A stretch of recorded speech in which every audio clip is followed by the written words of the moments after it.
Oh, have I missed you guys on this program? Have I missed you so much? I've missed you guys a lot. And it is truly great to be back on the air tonight. Oh, oh, Bowling Green football. Oh, the highs of the highs and the lows of the lows this past 3 weeks in college football for Bowling Green football. We now know the top 25 in the college football playoff rankings. We were waiting to do this show tonight after the college football playoff rankings. The committee got it wrong. And I'll tell you why tonight. The Lions lose to Minnesota while the Browns are on a bye. The shape of the NFL is wiki wonky. We'll talk about it. The Dodgers played Game 7 of the World Series against the Blue Jays in probably one of the best World Series Game 7s and the best playoffs we have seen. The Jackets take a 4-game winning streak into the Isles and lose with 1:07 to go. You'll hear my take. Walleye home opener, of course, was fantastic. Lots to get into tonight. Lots to discuss. And it all begins tonight, right here on All Andy Alfred. And I love you guys. And welcome into another edition of All Andy Alfred, right here on your exclusive home for me. And that is with the All Andy Alfred Podcast Network, whether it be on Apple Music, Google Podcasts, Spotify, Stitcher, Bleaker, however you listen to our podcasts, wherever and whenever you listen to our show. Thank you so much for tuning into the podcast. As you could always be a part of our show by following us on Twitter. It is at All Andy Alfred. It is at All Andy Alfred, as well as Facebook.com/All Andy Alfred. And welcome to the show tonight on this, the 4th day of November, 2025. It is truly a pleasure to be with you guys on the program. Now, we did tape last week's show, or a couple weeks. We taped the show last week, and then our editing system crashed on us, and we didn't get a chance to finish the show. Literally, it was like a system fault, had a malfunction, and the next thing I knew, it stopped recording, then it restarted and wouldn't let me go back to edit it. So I couldn't go back and edit it to splice the pieces together. So I couldn't do it, and it got me frustrated. It really got me frustrated a little bit about in some aspects, but we got it all figured out. We got it all fixed. We're on the air tonight. Lots to get into. Of course, the walleye opener from this past weekend. We'll talk about that. We'll talk about the Jackets' woes on the aisle and the heartbreak that we've seen with the Jackets, of course, just a little bit as well. Also, the Lions losing to Minnesota, lose some ground. Now are really, I think, they're sitting okay, and I'll get into them in just a second. But they're sitting okay right now with the AFC North. We'll get into that. Also, we'll dive into more of the NFL, of course, with Week 10. Take a look at the schedule, as well as recap Week 9 of the National Football League, as well as take a look at the college football playoffs. And we will also dive into the schedule for Week 11 in college football. And I want to begin with college football first and foremost with what's happening in Wood County with the Falcons. And I tell you, you have to be absolutely disappointed in how this team has performed in the last 3 games. You can take it off from the game against Central Michigan, where you're coming off the high and beating the University of Toledo, pulling the unbelievable, unforgivable upset of Toledo at home, rallying from 21 points down to win at your rivalry game. You figured that the next week that they would continue the momentum that it was. But again, the offense sputtered. Absolutely sputtered. And I got to tell you, too, it was probably the worst experience. And you know me, I'm a season ticket holder for BG football. I'm a season ticket holder when it comes to that. This was my first year season ticket holder. This was the first time that I have ever missed a kickoff for a game at Deutsche Perry Stadium. I got to the stadium at, I'd say, about 10 minutes to 11. I didn't walk in until about 12:15 because of the traffic and the amount of people that were coming in to watch the game. I know it was Parents' Weekend, and I know that there was a lot of people at the game. It was a sellout, and I understand that. You would figure that they would have better conditions in parking-wise and better conditions of routing everybody. But, of course, they don't. They absolutely don't. And that really ticked me off to no end. I missed the opening kickoff. I missed the field goal to jump out to the 3-0 lead. But, Lucius Anderson comes into the game. He comes in after the big win against Toledo. And he just laid an egg. He laid an egg in that game. And you figured that, Central Michigan was basically Bowling Green. If you looked at both teams, they were basically looking at each other in the mirror. And Bowling Green didn't want to look at themselves in the mirror. And they didn't want to play. And then you get at the end of the game where Lucius Anderson goes down with the injury. So that ties into the following week. You go to Kent State. You go in with your third string quarterback in May. In May. The kid that was the pass thrower in the Ventures Bowl on the fake punt, comes into the game as the quarterback. Baron May has a gem of a game. 12 for 22. And the team played with him the entire game. He had that touchdown, 142 yards passing. QBR rating at the end of the day was a 31.5. But this kid was really, really good coming in as relief because Lucius was hurt. Yeah, no Drew Pine, who with the high ankle sprain, which I don't understand. I don't understand. He had that in Notre Dame. He had that where he was at in Boston College. He doesn't need to, and he gets it again here. Baron May played his ass off in this game, and the offense and the rushing offense helped him out. Denty with 20 carries for 93 yards. It was 21-3. Halfway through the third quarter. And Kent State comes back to win 24-21.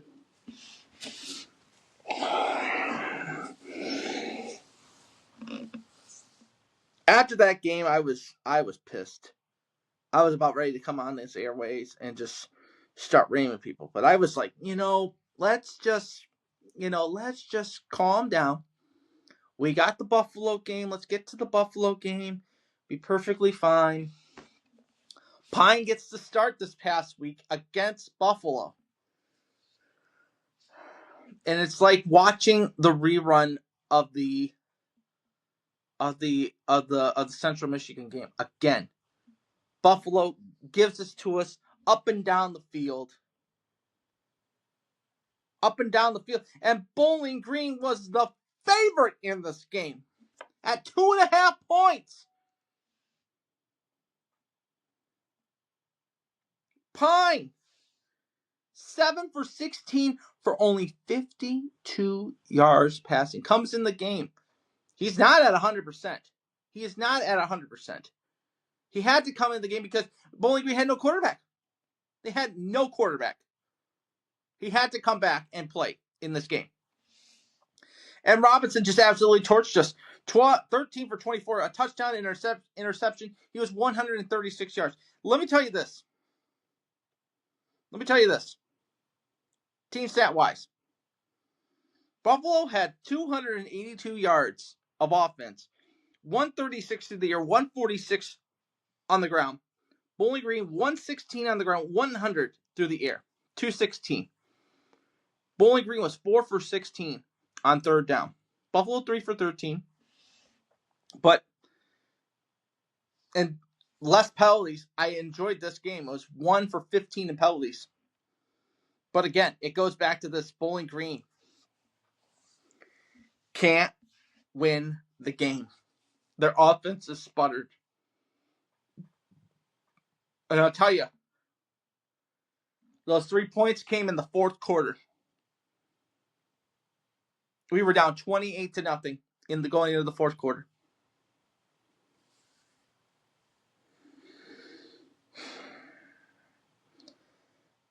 And then I get the news on Monday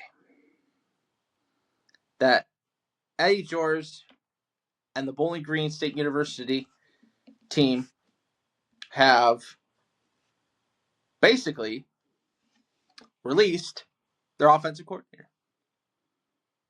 After 9 games, they release their offensive coordinator. It's about time. Should have done it after the Kent State game. And George, during his press conference, basically said, quote, that they were both on 2 different philosophies, and Eddie did not agree with what his philosophy was. So they were both came to a mutual agreement, and they both decide to cut ties. And I'm absolutely fine with that.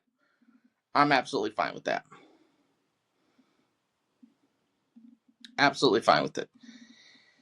And so now you have the offensive play calling is now going to be done. It's not going to be done by the offensive line coach and the quarterback's coach for the rest of the way out with these final 3 games of the season. And then today we get the news of what happened over the weekend. After the game on Saturday night at Bowling Green, there was an incident at Ziggy's, and 3 players were arrested, 2 of which were arrested on assault charges. All 3 of them were arrested on assault charges. It's not good. Both of them were fresh. All 3 of them were freshmen. That's not good. It's definitely not a good sign.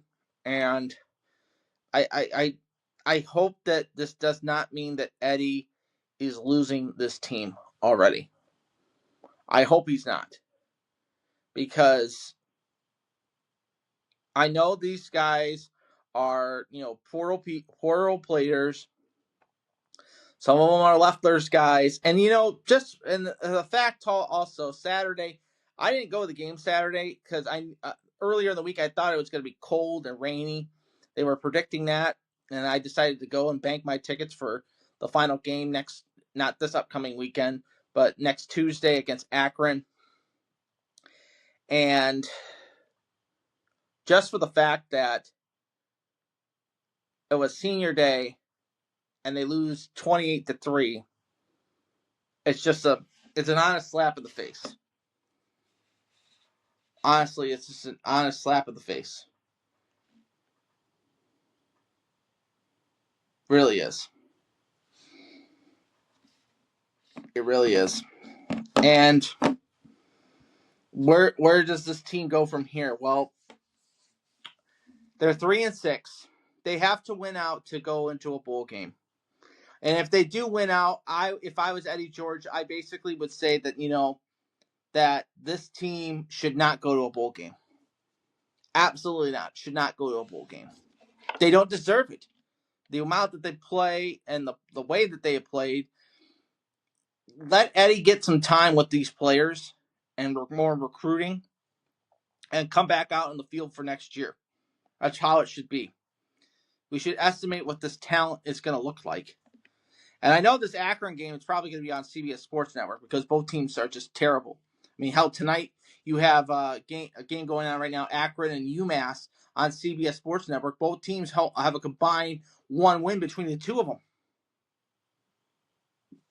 If it's going to be the same way with Akron and Bowling Green next week.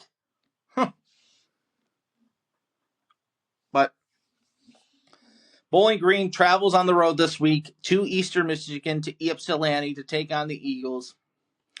1 o'clock kick on ESPN Plus. Now, there is talks of yours truly headed up that way. I'm making that decision. It's supposed to be, again, Saturday. It's supposed to be rainy and windy. I don't know if I want to make that drive. And plus, finding out that Eastern Michigan's tickets are like for the general admission is like $35 for that game. That game, that's ridiculous. For that game, I would pay for $10-15 for this game to go, so I can go see Eastern Michigan Stadium, because it's been a long time since I've been to Eastern Michigan for a game. But where does this team go? You have Eastern Michigan, who is 2-7, Bowling Green 3-6. Then you have Akron, and then you have UMass. There's a possibility of one more win, probably the UMass game, possibly. If they win the final 3 games, they go 6-6. Bowl game, I know it'd be good for the streak to continue for Bowling Green to get bowl games, but if I be honest with you guys, and I'll be honest with you straight up, I don't think we deserve to be in a bowl game. Honestly, deserve to be in a bowl game. Or the amount of what we played and how we played this season, we don't deserve it. We honestly don't deserve it. So, there's that. 1 o'clock kick, Bowling Green, Eastern Michigan, and we'll get into all the predictions for Week 11 here in just a second. But, of course, like I mentioned before, we are doing this show tonight late because the first college football playoff rankings have been announced by the committee. The top 25 has been announced for the college football playoff ranking, of course. And to me, I think the committee got it wrong. Absolutely wrong. I had this discussion with my dad right before we came on the air. We were talking about this, and he says that you got to beat the national champion. You got to beat the national champions, and the national championships are the Ohio State Buckeyes, and they're still at number 1. The rankings for college football in the top 25 in the college football playoff rankings, you have Ohio State at 1, Indiana at 2, Texas A&M 3, Alabama 4, Georgia 5, Ole Miss 6, BYU 7, Texas Tech 8, Oregon 9, and Notre Dame is 10 and the top 10. Then you get to Texas, Oklahoma, Utah, Virginia, Louisville, Vanderbilt, Georgia Tech, Miami, USC, Iowa, then Michigan at 21, Missouri, 23rd is Washington, 24th is Pitt, and 25th is the Tennessee Volunteers. Now, the committee, remember, we're going into rankings and into the playoff system. So the bracket would look like this, of course. Like I said, the top 25 bracket would look like this. The 8-9 matchup would be Oregon versus Texas Tech, and the winner of that game would play the number 1 Ohio State Buckeyes.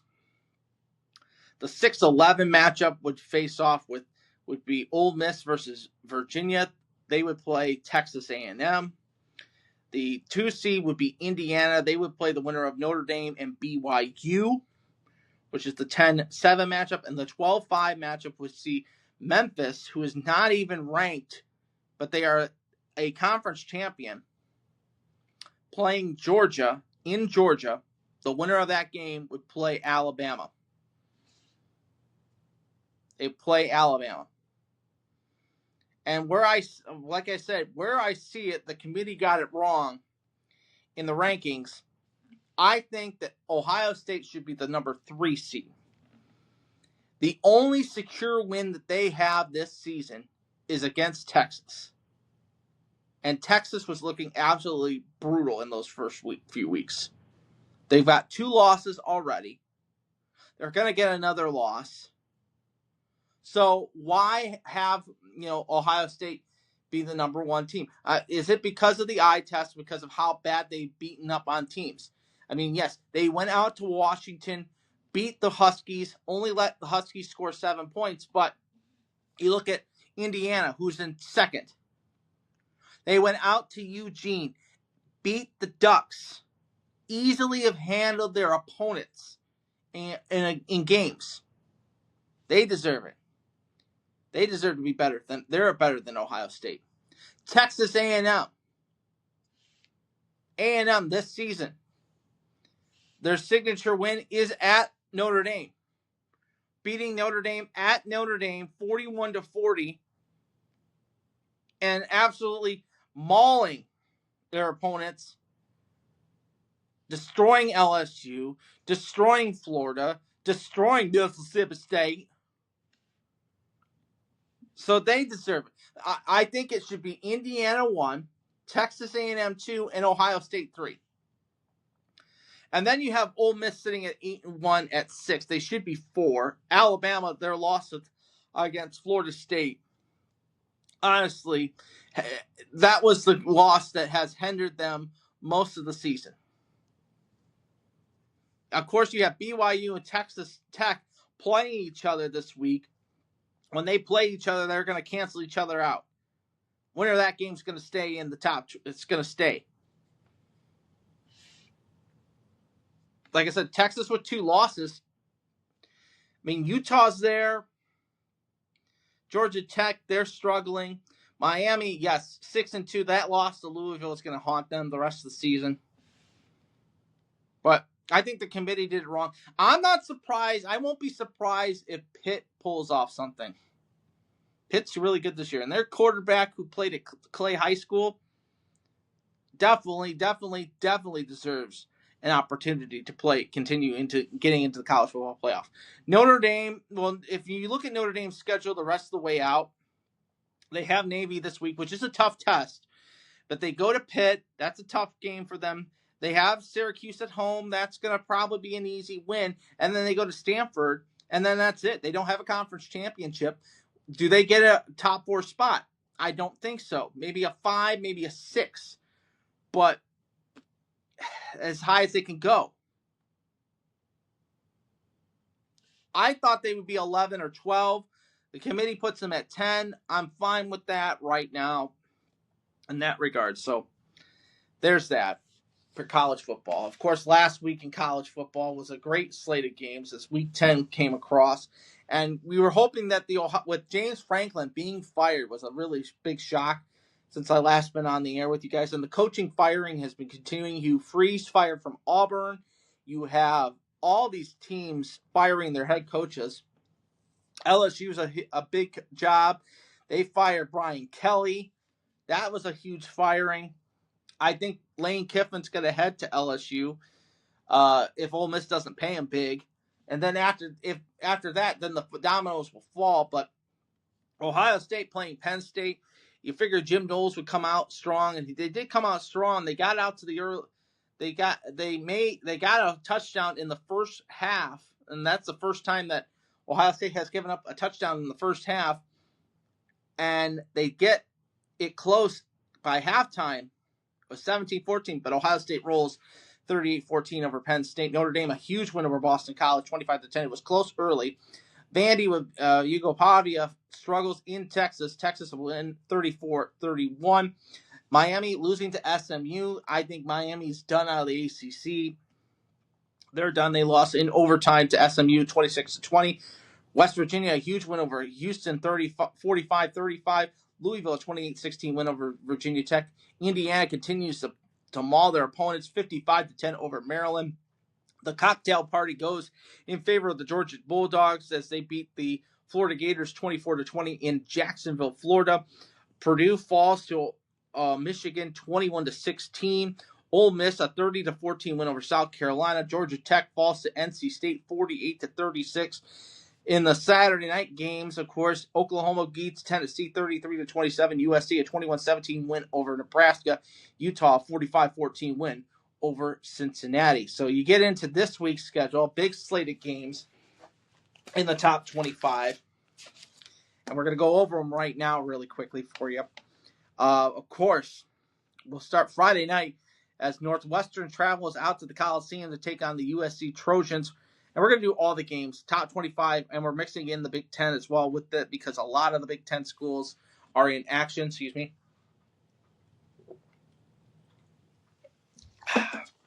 Ice cold Pepsi. Northwestern travels out to USC. 9 o'clock on Fox. USC 14.5-point favorite in the game. I'm going to take the Trojans in that game. And then you have your Saturday slate games look like this. Noon kickoff is Indiana travels to Happy Valley to State Penn to take on the Nittany Lions. Indiana, a 15.5-point favorite in this game. I'm going to take Indiana in the game. Noon kickoff, Georgia travels to Mississippi State. Noon kick on ESPN. Georgia 7.5-point favorite. I'm going to take the Bulldogs to beat the Mississippi State Bulldogs. Big game on ABC at noon. Like I said, 7th-ranked BYU taking on 8th-ranked Texas Tech in Lubbock. Huge matchup in this round. Texas Tech 10.5-point favorites in this game. I'm going to take the Red Raiders of Texas Tech to beat BYU, but I wouldn't be surprised if BYU keeps it close and keeps it really, really close in this game. I will take Texas Tech, though. The Citadel travels to Ole Miss, 1 o'clock kick on the SEC Network. Ole Miss 8-1, Citadel 4-5. I'm taking Ole Miss in that game. You have also at 1 o'clock on the Big Ten Network.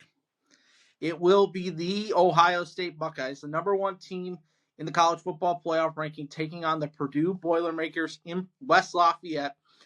Ohio State, a 29.5-point favorite in this game. 29.5. I'm going to take Ohio State. But remember this. I'm going to tell you, Buckeye fans, this.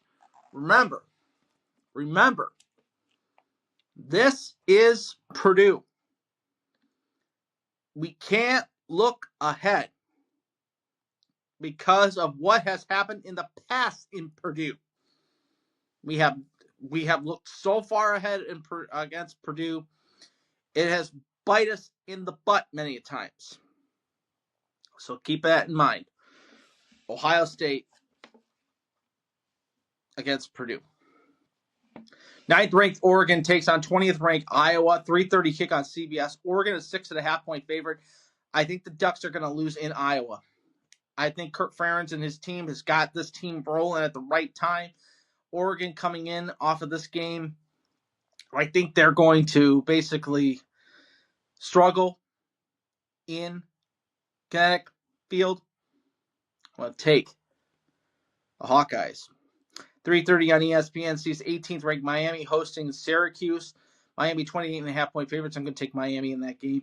Vanderbilt 16th ranked in the country. 4 o'clock kick. We'll take on Auburn.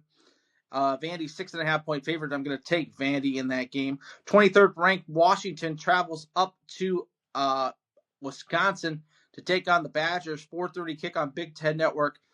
Washington an 11.5-point favorite. I'm going to take the Huskies of Washington in that one. 14th ranked Virginia 7 o'clock kick against Wake Forest. Virginia 6.5-point favorite in this game. I'm going to take Virginia in the game. 7 o'clock on ESPN2 sees 15th ranked Louisville 7-1 hosting the Cal Bears. Louisville 20.5-point favorite in this game. I'm going to take the Cardinals of Louisville. 7:30 on ABC sees the 4th ranked Alabama hosting the LSU Tigers. Bama a 10.5-point favorite in this game. I'm going to take the Bama Roll Tide Bama to beat LSU without no Brian Kelly, of course. The coach is in, so I'm going to take Alabama. And that sets up the 7:30 kickoff as the Naval Academy, the midshipmen, 7-1 in the American Conference, takes on the 6-2 Notre Dame Fighting Irish. Irish 26.5-point favorites in this game. I think Navy, you take the Navy plus 26.5 right now. You have to. Navy's a really good team. They'll keep it close, but I think Notre Dame will win the game. But right now, if I'm a betting man, I will take Navy plus 26.5. I will take Navy plus 26.5. So those are the top 25. I have Notre Dame, Georgia, Texas Tech, Ole Miss, Texas A&M, Miami, Florida, Vanderbilt, Virginia, Louisville, and Alabama. And then my Big Ten games, I have USC, Ohio State, Indiana, Iowa, and Washington. The other 2 Big Ten games happening, of course, Rutgers is in hosting Maryland. Rutgers a 1.5-point favorite. I'm going to take the Scarlet Knights to beat the Terps of Maryland. And the nightcap on Fox sees Nebraska 6-3 taking on UCLA, who's 3-5. UCLA, a 2.5-point favorite. I'm going to take the Bruins of UCLA. Of course, this week starts MACtion. Of course, it's my favorite time of year, MACtion, as Ohio is taking on Miami of Ohio on ESPN2 as we speak right now. 4:28 to go in the third quarter. The Bobcats are up 10-6. I had Ohio in this game. And then UMass is on the road at Akron taking on the Zips. Akron up 34-10 with 4 minutes and 51 seconds to go in the third quarter. I have Akron in that game. Now tomorrow, 2 MAC games happening on ESPN2 and ESPNU. Kent State will go to Ball State to play. Both teams 3-5. Ball State and a 1.5-point favorite. I'm taking the Fighting Football Cardinals of Ball State to beat Kent State. And then the final game for NIU at the Glass Bowl before they move out to the Mountain West Conference will happen tomorrow night, as NIU 2-6 will take on the University of Toledo, who's 4-4. Toledo 14.5-point favorites in this game. I will take the Rockets in this game, and I will be at the Glass Bowl tomorrow night for this football game. I'm going to be sitting with our good friend Logan Carr, our good friend Phil Bennett, and our friend Wes Carr. We'll all be sitting enjoying this game. I have no rooting interest in either team because, of course, I'm a Bowling Green fan, Bowling Green alum. I have no rooting interest. I just want to see NIU one final time before they head out to the Mountain West Conference. And it's going to be a good night. It sounds like it's going to be in the mid-60s and comfortable. But that leads to the only game in the Mid-American Conference on Saturday afternoon in Ypsilanti as the Eastern Michigan Eagles welcome in our Bowling Green State University Falcons. EMU is 2-7, Bowling Green 3-6. 1 o'clock kick on ESPN+. Eastern Michigan is a 2.5-point favorite in this game. Now, we don't know what the status is for Drew Pine or for Lucius Anderson in this game. The defense is getting better. I just have that feeling that this is where the season's going to end.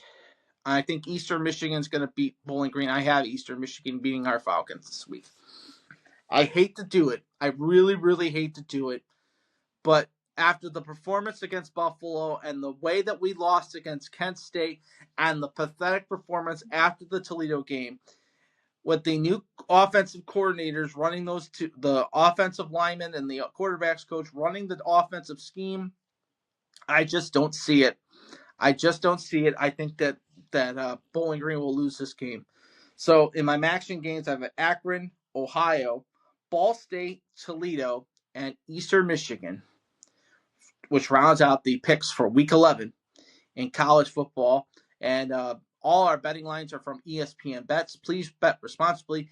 Gambling problem, please call 1-800-GAMBLER or visit gamblingproblem.org for all that. And remember, please bet responsibly.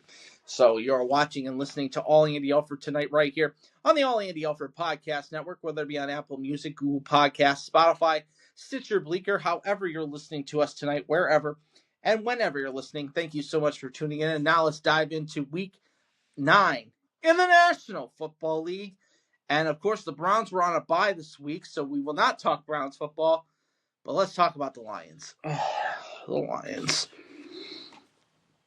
You know, the Lions coming off the loss against Kansas City, you know, and then you go on Monday night, you play Tampa Bay, and the crowd and the team comes together, and they beat Tampa Bay 24-9.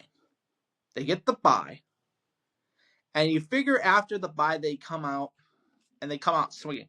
This is good. These next three games for us after the bye are tough. Minnesota, the Commanders, and the Super Bowl champion Philadelphia Eagles. You go into this game against Minnesota, you figure that you just need to compete with them. You don't need to, it can't be a shootout.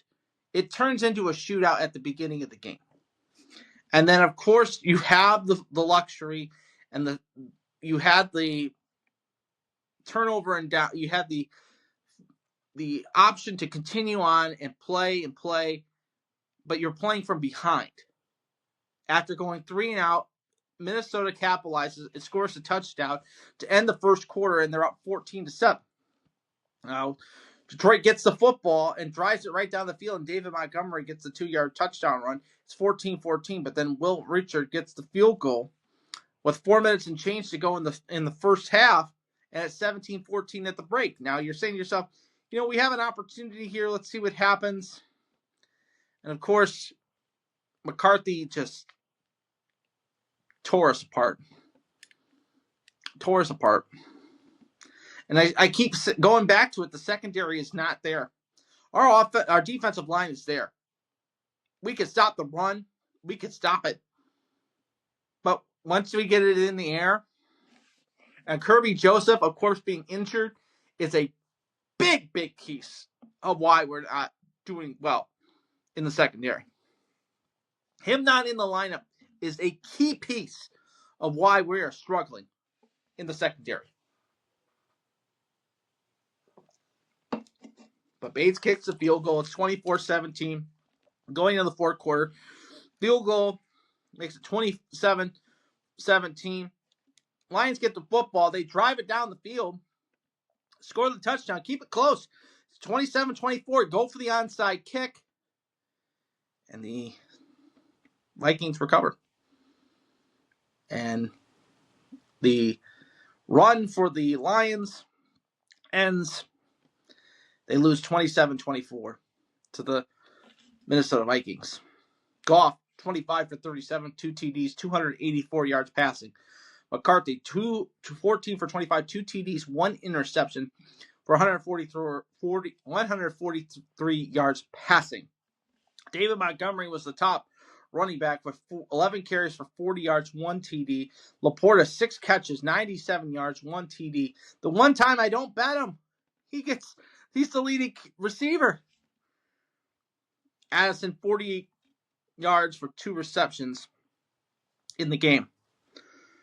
The Lions had 305 total yards of offense to Minnesota's 258. The Lions had 10 penalties for 76 yards. Minnesota, 7 penalties, 56 yards. The Lions were 5 for 17 on third down. Minnesota, 4 for 12 on third down. Lions were perfect on fourth down, 3 for 3. And they led in the time of possession too. But the thing is, the Lions were 1 for 3 in the red zone. Minnesota was 3 for 5. Can't have that happen. Especially now, the Lions with the loss are now 5-3. Green Bay is 5-2-1. And they couldn't pick up any ground because Green Bay lost. And Chicago won. That win against Chicago is going to come in hand for us. But that loss, we've lost 2 out of the 3 opponents in the North. We lost to Green Bay in week 1. Now we lost to Minnesota. And we have to go to Minnesota on Christmas Day. Green Bay comes to us on Thanksgiving. We end the season in Chicago. These division games are going to be important for us. Absolutely important for us. McCarthy had 2 TD passes, and he ran it in. He was the offense the entire game. Plain and simple. So we'll see what happens. And now let's recap Week 9 in the National Football League. Of course, we start off with Thursday Night Football as the Ravens beating up on the Dolphins 28-6 as Lamar Jackson returns back to the lineup for the Ravens, and they look for real. We get to Sunday, and the Patriots keep it close and win close over the Atlanta Falcons 24-23. It was the Chargers, a huge win over the Titans 27-20. The Bengals can't tackle. They can't tackle. The Bears get the touchdown, get the football. They get the touchdown to end the game after the Bengals took the lead. Bears a winner in Cincy 47-42. It was the Steelers a 27-20 win over the Colts. Daniel Jones, a struggling day for him. The 49ers a winner 34-24 over the Giants. The Broncos gets the win at the gun against Houston 18-15. at Lambeau Field in the terrible, terrible, terrible uniforms that the Packers were wearing. The Carolina Panthers somehow, someway beat the Green Bay Packers 16-13 as they kicked the game-winning field goal right at the gun. And then you get to the 4 o'clock slate, of course. The big one, of course, was the Chiefs as Patty Mahomes travels up to Buffalo to take on Josh Allen and the Buffalo Bills. And the Bills put belt to ass to the Chiefs with a big 28-21 win over the Chiefs. They get the better of the game. And I was happy that one point that Kelsey got drilled at the end of the first half. And, I was very, very happy about that. The Rams beat up on the Saints 34-10. The game, of course, besides the Kansas City game, the game of the day, honestly, you would be surprised if I say this, was Jacksonville versus the Raiders of Las Vegas. Vegas comes into the game. The game goes into overtime. The Jaguars go down the field, score a touchdown. The possession goes back to the Raiders. The Raiders go down the field, score the touchdown, and decide to go for two. It gets tipped at the line, and that's the game. Jaguars, a 30-29 win. What happens in Vegas stays in Vegas, but the win goes to Jacksonville in that realm. And then you get to Sunday Night Football, and the Seahawks were absolutely demolishing the Washington Commanders. And then, of course, you see the bad injury by Jaden Daniels. He's done for the season. The Commanders fall to the Seahawks 38-14. And then you get to last night, Monday Night Football. And Jacoby Brissett, 32 years of age, goes in with the Arizona Cardinals. And I think we have seen the end of Kyle Murray as quarterback of the Arizona Cardinals.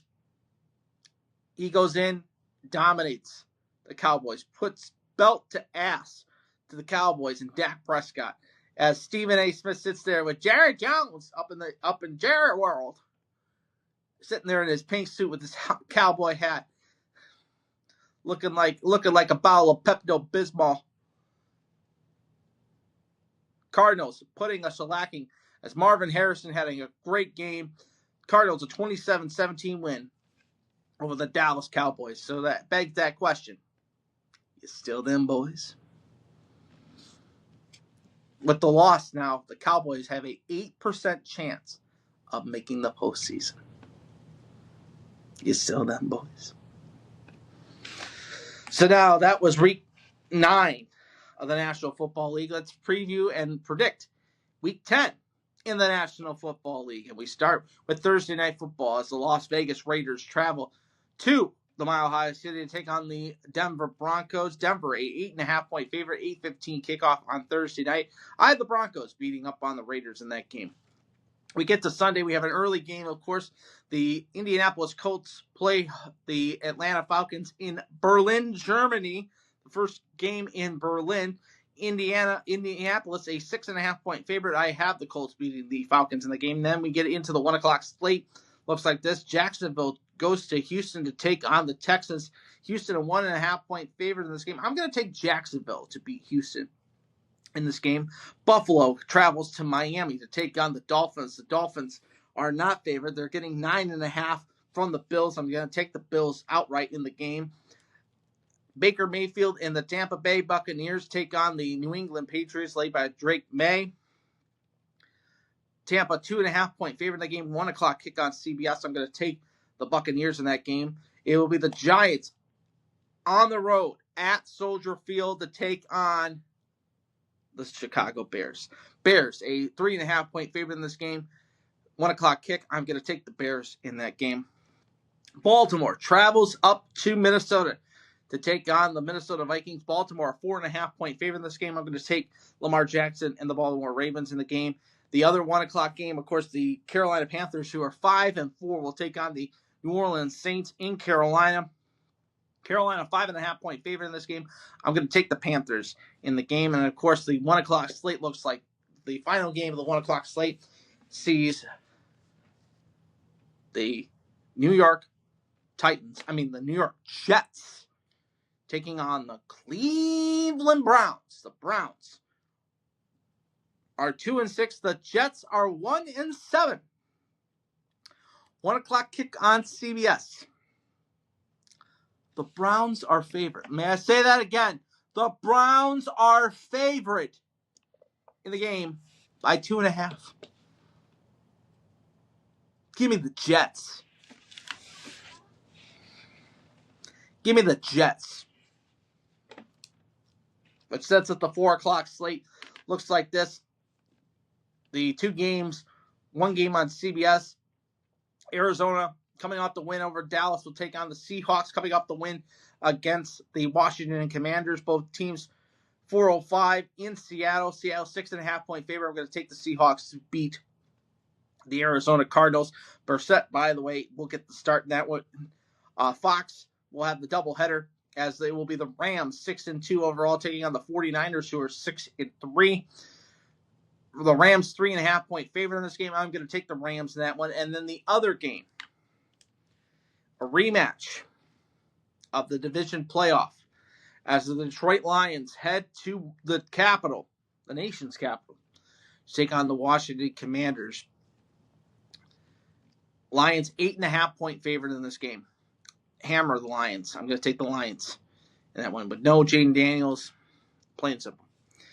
The Sunday night game sees the Los Angeles Chargers, led by Jim Harbaugh, taking on the Pittsburgh Steelers and quarterback Aaron Rodgers. I'm going to take the Chargers in that game, as the Chargers are favored by 2.5. The Monday night football game sees Philadelphia on the road at Green Bay to take on the Packers. Packers 2.5-point favorites in the game. I'm going to actually take the Eagles to beat Green Bay. So again, Denver, Indianapolis, and Berlin, Houston, Jacksonville, Buffalo, Tampa, Chicago, Baltimore, Carolina, the New York Jets over the Cleveland Browns, Seattle, the LA Rams, our Lions over the Washington Commanders, the Chargers, and the Philadelphia Eagles over the Green Bay Packers. Those are your games for Week 10 in the National Football League. As you're watching and listening to All Andy Alfred tonight right here on the All Andy Alfred Podcast Network, whether it be on Apple Music, Google Podcasts, Spotify, Stitcher, Bleaker, however you're listening to us, wherever and whenever you're listening to us. Thank you so much for tuning in. And let me just say this, of course, I want to give a plug out to our good friend Lucas Sigerson. He is starting his own podcast, and I want to get that name plugged in for you guys, of course. Our good friend Lucas doing his podcast.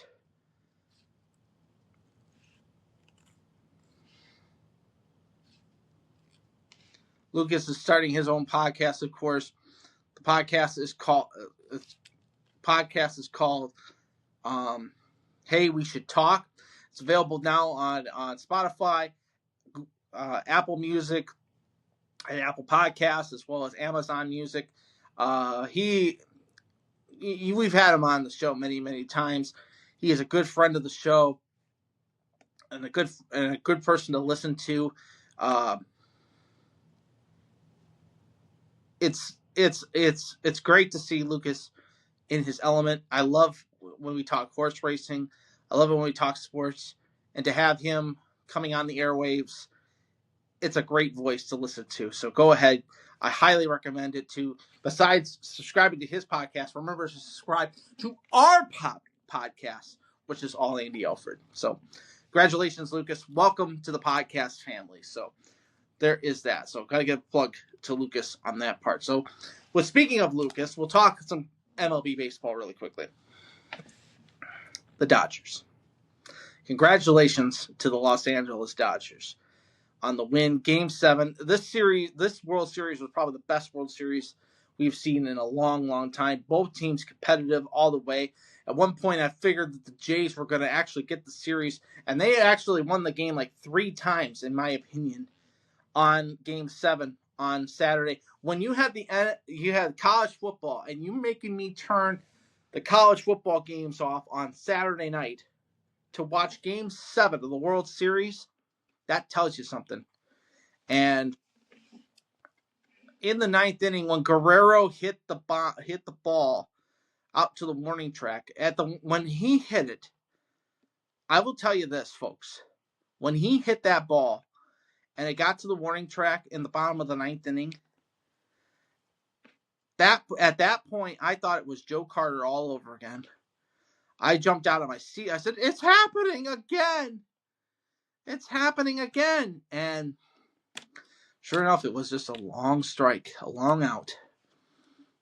But the opportunity after each opportunity for the Jays to win it, it just didn't happen.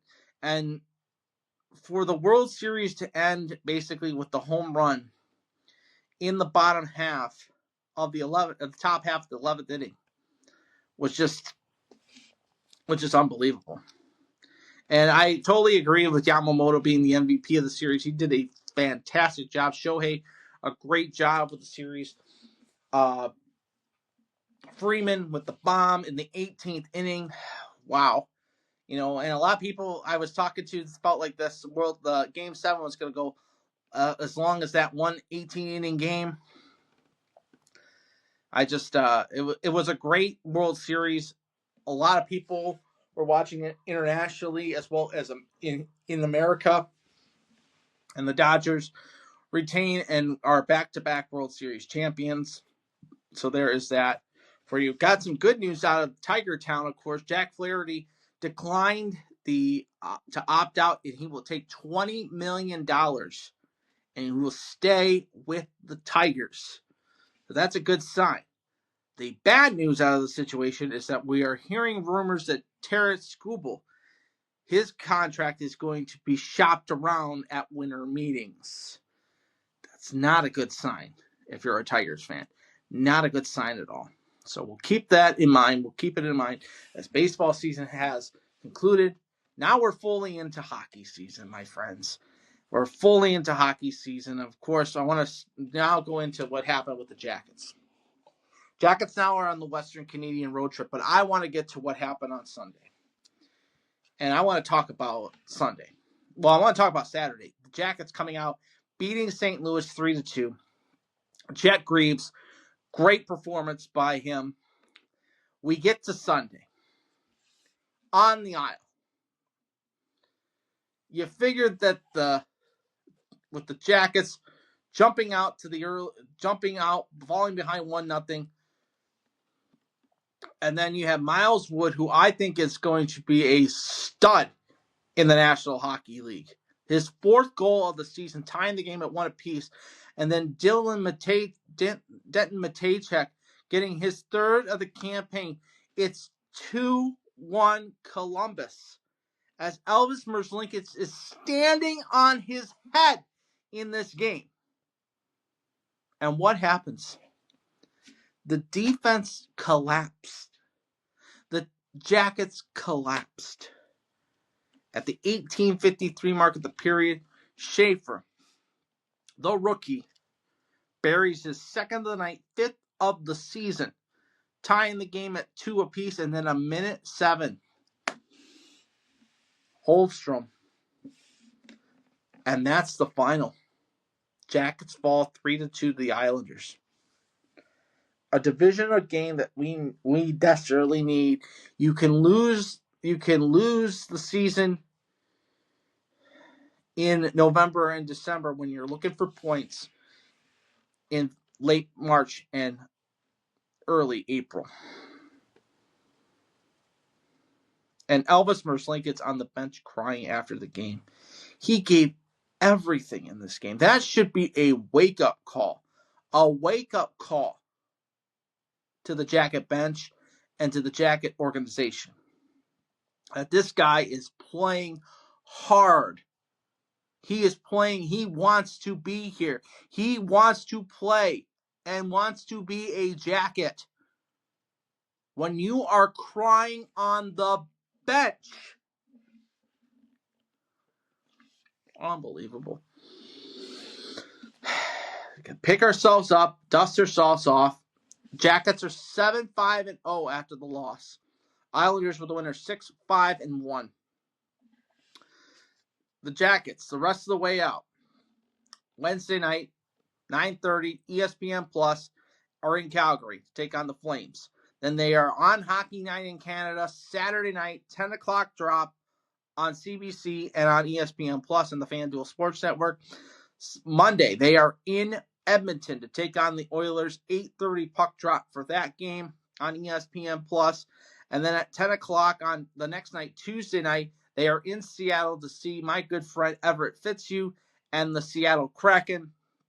That drop will be a 10 o'clock drop. They will return back to Nationwide Arena to take on the Edmonton Oilers Thursday night, the 13th. And then they will play Saturday against the New York Rangers, the Canadiens. Then they hit the road for the Canadian swing of things again. They will play Tuesday night in Winnipeg and then in Toronto Thursday, November 20th, and then November 22nd, 1 o'clock at the Slice. Jackets, Red Wings. We will be there. We will be there for that game. Yours truly and the wife will be there for the game, the 22nd. Ohio State plays Rutgers. Michigan's on the road. Michigan State's at home. We will be at the Slice for that game. So there's that. And if you look at the standings going forward in the National Hockey League, it looks like this. Of course, games tonight. We have a few finals to go over actually right now. Flyers are winning 5-4 over the Canadiens. Bruins a 4-3 win over the Islanders. The Hurricanes a 3-0 shutout win over the Rangers at Madison Square Garden. You have the Oilers are up 2-1 on the Stars going into the third period. End of 40 minutes. Wild up 2-1 on the Predators. Lightning and Avalanche just underway in Colorado. It was the Utah Mammoths a winner 2-1 over the Buffalo Sabres in overtime. That game gone final. Night games look like this. The late games, Florida is in Anaheim to take on the Ducks. Winnipeg is in LA to take on the Kings. And the Detroit Red Wings are in Vegas to take on the Golden Knights. You look at the standings right now, top teams look like this. Eastern Conference in the Atlantic Division, it's Montreal at 9-3-0 with 18 points. Detroit 9-4-0 with 18 points. Boston 8-7-0 with 16 points. Metropolitan Division looks like this. It is New Jersey in the top spot, 9-4-0 with 18 points. Pittsburgh 8-4-2 with 18 points. Carolina 8-4-0 with 16 points. The Jackets are 7-5-0 at 14 points. And the New York Rangers are 6-6-2 with 14 points. Those two teams are the two teams in the wild card race. Now you look at the Western Conference. Colorado top spot in the Central Division at 7-1-5 with 19 points. Winnipeg 9-3-0 with 18 points. Utah sitting at third at 9-4-0 with 18 points. It is the Dallas Stars 6-3-3 with 15 points. Chicago 5-5-3 with 13 points. In the Pacific sees the Kraken on the top spot at 6-2-4 with 16 points with 12 games played. The Anaheim Ducks are 7-3-1 with 15 points, 11 games played so far. Vegas 6-2-3 with 15 points. Edmonton 6-5-3 with 15 points, and LA 5-4-4 with 14 points overall. So there is what that looks like in the standings going forward in the National Hockey League. As we talk right here, also got to make mention of this, of course, a big crowd on hand at the Huntington Center on Saturday night as opening night took place. They fished a huge 6-2 win over the Indy Fuel with two shorthanded goals. The Fish jumping out early into the season. They beat Bloomington on Saturday 6-2, lost to Bloomington the night before 4-2, and beat the Indy Fuel 4-1 on the 18th of October. So they are 3-1. They will head to Kalamazoo this Friday for a 7 o'clock drop before returning back to the Huntington Center Saturday, November 8th against Kalamazoo as the home and home. And then Sunday, they'll play the Iowa Heartlanders at a 5:15 puck drop. Wednesday, November 12th, we'll see them play the only morning game. They'll play Cincinnati, 10:35 drop. And then Friday, they will be in Cincinnati for the game against the Cyclones, 7:35. And then circle this, November 15th. November 15th. Fort Wayne comes to Toledo. The return of Jalen Smerek and Karel Tutayev to the Huntington Center. Circle it. Get your tickets for this. It's huge. Absolutely huge. And I also got to make mention of this. November 12th, they play that morning game against Cincinnati. It was announced yesterday. Cole Frazier has returned back to Cincinnati. He has signed a deal from a trade from the Worcester Railers. He has been traded back to the Cincinnati Cyclones. He will be in the lineup there. So you have 2 games to circle back-to-back. Former Fish coming back to the Huntington Center. Give them hell. Give them hell. Let's see. Anything tonight? Only one game in the East Coast Hockey League. South Carolina was a winner, 4-2 over the Orlando Solar Bears. Tomorrow it'll be Greenville and Atlanta in the morning, 10:30 puck drop. Wichita and Allen at 10:30. 10:35 Central Time. We'll see Idaho taking on Kansas City, and then the night games we'll see Bloomington in Indianapolis to take on the Fuel. Jacksonville is in Savannah. Fort Wayne is in Florida to take on the Everblades. 7:30 puck drop for that one. In South Dakota will be the Lake Tahoe Monsters taking on the Rapid City Rush. So there's that for you. And if you're interested, I know it's only a few games into the season. Toledo 3-1-0-0 with 6 points. Fort Wayne has played 6 games. They're 5-1-0-0 with 10 points. Iowa has played more games in the division. They have played 8 games. They are 3-4-1 with 7 points. So I know it's early. We won't look deeper into the standings until we get further into the season. So bear mind you with that. So take that with a grain of salt. Of course, college basketball in the full swing. Of course, Bowling Green's basketball team, both men and women, were a winner yesterday. The University of Toledo's teams were both losers yesterday. The men's side loses to South Alabama. The men's side for Bowling Green beats Texas State. The women's side for the Bowling Green, they beat the Raging Cajuns of Louisiana. And the University of Toledo lose their game on Monday night. They lost, if I'm not mistaken, they lost to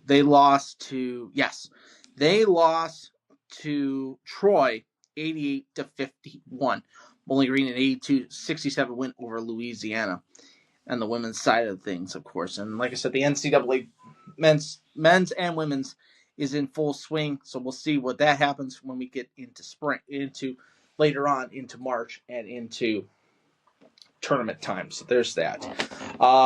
Professional wrestling news, of course, CM Punk winning at Saturday night's main event. Of course, Cody Rhodes getting the win over Drew McIntyre. You see Jade Cargill defeat Tiffany Stratton, and now she is the WWE Women's Champion.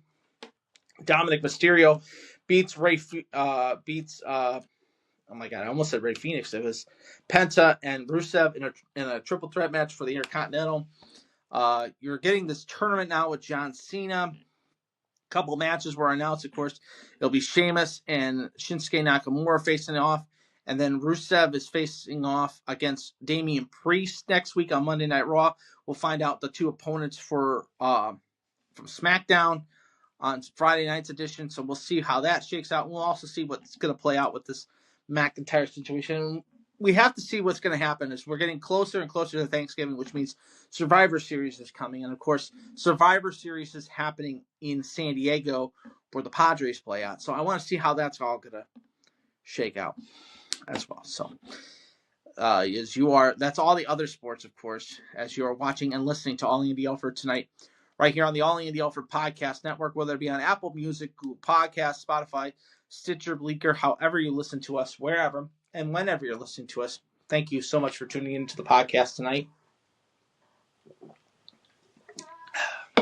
As now we close tonight's show with an Andy rants. Of course, I had the rant earlier about Bowling Green and about the football team and everything like that, of course, but want to get into this. Of course, today is Election Day 2025. The big race here in Toledo, of course, is the mayoral race. and the city council races. I hope that if you got a chance, you got a chance to go out and vote. I did. I early voted, and I kept my sticker for today. So I went and voted. So yeah, and that's all you have. The local elections is key. The local elections are key because that's what's going to pay out your city taxes and where your money's going to be going. Of course, we don't know what's going to happen with what's happening in Washington. Of course, with I can see the glare also off the thing, so I'm going to put this down really quickly for you guys. We don't know what's going to happen with the shutdown situation. I want us to get back to work with the shutdown and everything like that. And I understand where all the benefits are affecting people and everything like that. So we have to pray. We have to pray for the right leadership and the right guidance to see what happens. And we'll see what happens with it, of course, and we'll see what happens tonight on election night here in the city of Toledo as well. But my rant tonight is one that I wanted to get into, and I want to discuss it, and it's about social media. I love social media. I love Facebook, Twitter, or X. I love YouTube and Instagram and everything like that. But people could go too far with social media. People have gone too far with sharing their opinions and not letting people express their opinions when it comes to things. That's what America is. We can agree to disagree. Today in social media, it's I'm right and that's that. And if you're not right, we're gonna berate you and tear you down. And I absolutely hate it. I absolutely hate saying that. We used to be a country that had open discussions about politics, open discussions about life, and open discussions about everything. When did we change? When did we become so coddled? When did we become so, in sports terms, soft? I understand that, some people are going to be offended by what I'm saying tonight. And, if you have a question or comment about it, go ahead, post it on Facebook or Twitter. Sometimes you got to be real and say, am I right or am I wrong?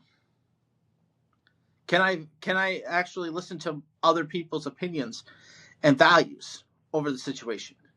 Because if I can't, then maybe I need to change. Maybe I need to change. Voice your opinion. Voice your ideas. Stand up for what you believe in. Stand up for the right to do things. I hate the fact that, I go to church every Saturday with my father. And this Saturday was All Souls Day, All Saints and All Souls Day. We talked about in service about I was listening to a homily it wasn't on All Saints on Saints Day, it was All Souls Day. And this is true. There's three things that we have to worry about. In that we can't worry about when it comes to our death. We can't worry about it. We can't wait for it. And we can ignore it. Now the first two would be bad for us.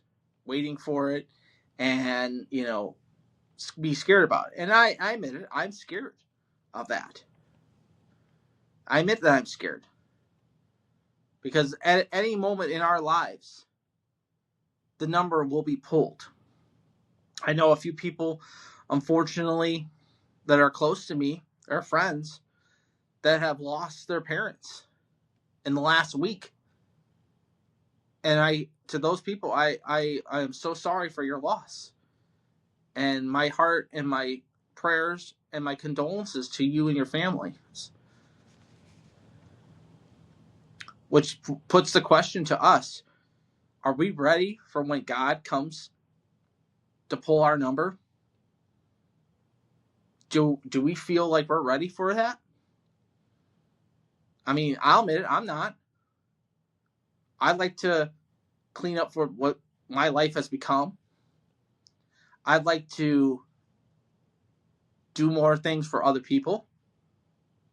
And I'd like to do more things to help out my community. And it's sad, you know. It's sad that, people that are close to you, go. And they never see it. It's like, am my dad ever going to see the Guardians or the Browns win a World Series or win the Super Bowl? Am I going to see the Jackets win the Stanley Cup in my lifetime? Am I going to actually have a team in my lifetime that I root for win a championship? I don't know. But what I do know is that we take each day and we enjoy it. We take each day and we enjoy it. So stop worrying. Stop complaining. And enjoy the ride. Enjoy the fun that is life. Because if you can't enjoy that,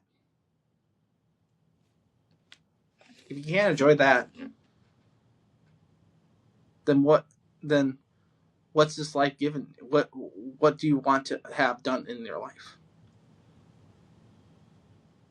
You hear the phrase, you only live once. YOLO is what the kids call it. And that's true.